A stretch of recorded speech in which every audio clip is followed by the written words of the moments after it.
Он сделал шаг вперед, и его пропустили. Хотя те, кто стоял перед ним, знали, куда ведет эта дорога. Они могли остановить его, могли убить, могли просто закрыть проход. Но вместо этого посмотрели на человека и позволили ему войти. А затем он исчез в темноте. Мы не знаем, что он увидел первым, не знаем, что произошло по ту сторону, но древний текст сохранил одну деталь, которую невозможно забыть. Перед этим проходом стояли существа, которых человек никогда не должен был встретить в обычном мире. Они не бросились на него, не подняли оружие, просто ждали. И от этого становилось только страшнее. Представьте, что вы идете один, впереди темнота, вы еще не понимаете, куда попали. Затем в этой темноте появляется лицо, человеческое, спокойное. Оно смотрит прямо на вас. Вы делаете еще один шаг и замечаете руки. Нет, не руки, клешни. Вы опускаете взгляд и видите панцирь. Потом замечаете хвост, огромный хвост с жалом. И только теперь понимаете, что стоит перед вами. Человек, но не человек. Скорпион, но не животное.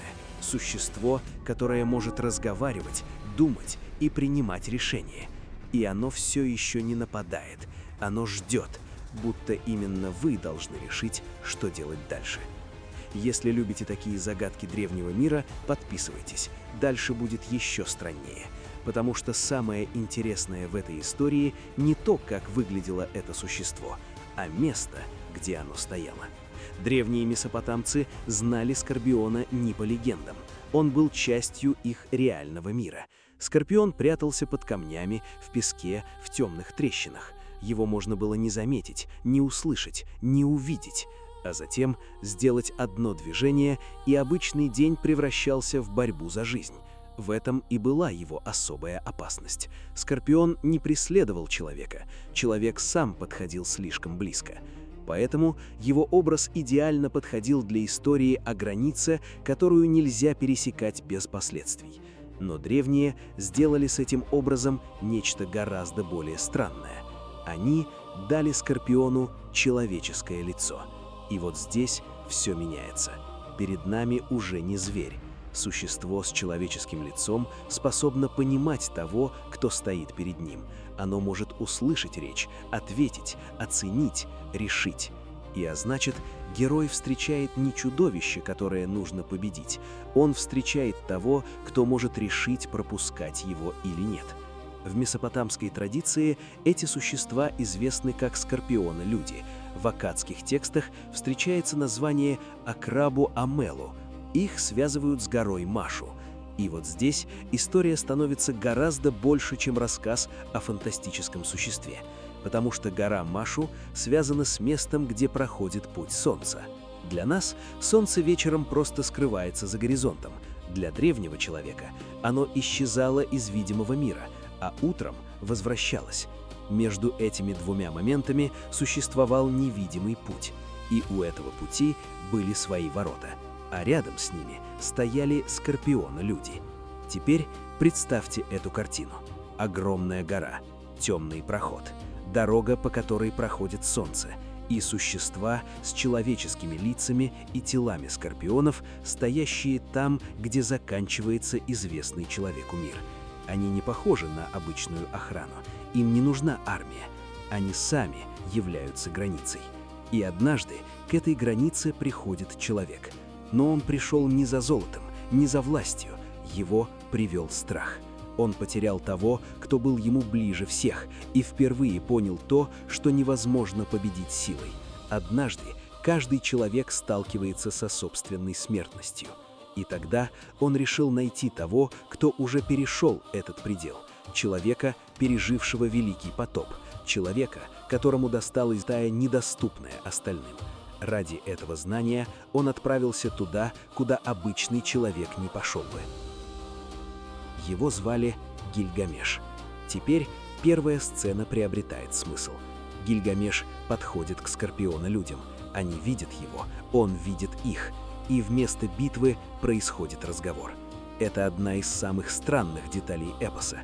Герой не побеждает стражей, не пробивается через них. Ему разрешают пройти. Но разрешение не значит безопасность. И вот здесь возникает настоящая тревога. Если перед тобой стоит существо, способное убить тебя одним движением, но вместо этого спокойно открывает дорогу, облегчение исчезает. Остается один вопрос: что оно знает? Гильгамеш проходит дальше. За ним остается привычный мир, впереди начинается путь через тьму, связанный с дорогой солнца. А его цель — Утнапиштим, человек, переживший Великий потоп. Гильгамеш верит, что тот знает секрет, который позволит ему изменить человеческую судьбу. Он ищет бессмертие. Но дорога приготовила ему совсем другой ответ. Утнапиштим действительно пережил потоп. Он получил жизнь, которой не получили другие. Но Гильгамеш не может просто забрать эту судьбу себе.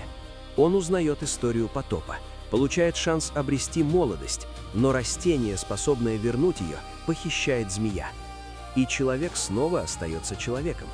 Здесь происходит главный переворот. Гильгамеш прошел через место, охраняемое Скорпиона людьми, чтобы победить собственную судьбу, но вернулся с другим знанием. Человек не может получить все, чего желает. И теперь приходится вернуться к тем, кто стоял у входа. Вначале они казались чудовищами, затем стражами, потом оказались связаны с путем солнца, но их роль можно увидеть еще глубже. Они стоят в точке выбора. Перед человеком неизвестность, за спиной безопасный путь назад. Никто не заставляет идти дальше. И именно поэтому их молчание страшнее угрозы. Гильгамеш выбирает идти. И вот здесь Скорпион становится больше, чем просто страшным существом. Он становится символом опасности, к которой человек приближается сам. Ты не обязан трогать камень, под которым прячется Скорпион, не обязан открывать дверь, не обязан идти туда, где тебя предупреждали не появляться. Но человек устроен странно. Запретная дверь притягивает сильнее открытой. Тайна заставляет идти дальше, а обещание ответа способно заставить забыть о цене. Если теперь вы тоже видите в них не врагов, а стражей, поставьте лайк, потому что дальше смысл этой встречи становится еще интереснее. Страж, который нападает, проверяет твою силу. Страж, который позволяет пройти, проверяет твой выбор. Гильгамеш выбрал путь. И теперь представьте, что они знали о дороге больше, чем он. Они знали, куда приходит проход, знали, что за ним начинается путь, которого он еще не понимал, но все равно пропустили. Не потому, что хотели его погубить, а потому что некоторые знания невозможно передать предупреждением. Их можно получить только после того, как ты сам сделаешь шаг. Именно поэтому образ Скорпиона Люда работает даже сегодня. Человеческое лицо говорит «он понимает», тело Скорпиона говорит «опасность рядом», а его неподвижность говорит самое страшное – решение за тобой. Теперь попробуйте представить себя на его месте. Перед вами существо, которое выглядит невозможным. Вы знаете, что оно сильнее вас. Вы знаете, что оно охраняет неизвестный путь. Но оно не запрещает вам идти. Более того, оно открывает дорогу. За ней находится ответ на главный вопрос вашей жизни. Но цена ответа неизвестна. Вы все равно сделаете шаг. Напишите в комментариях только одно слово – «пойду» или «развернусь», потому что Гильгамеш выбрал первое. И именно после этого его путешествие стало необратимым. Теперь вернемся к самому началу. Он сделал шаг, и его пропустили. Сначала кажется, что это просто странная сцена из древнего эпоса, но чем больше деталей мы знаем, тем тревожнее становится. Перед человеком стояли существа, связанные с границей между известным и неизвестным. Они стояли там задолго до его появления. Они знали дорогу. И все равно позволили ему пройти. Древние показывают здесь не просто чудовище, а последний момент перед выбором. Тот самый момент, когда еще можно повернуть назад, когда дверь еще можно не открывать, когда неизвестность еще не стала твоей судьбой. Гильгамеш этот момент прошел, а Скорпиона-люды остались у ворот. И вот что делает их образ по-настоящему жутким. Они не убили его, не заманили, не заставили, не закрыли путь. Они просто позволили ему выбрать. А дальше все сделал он сам.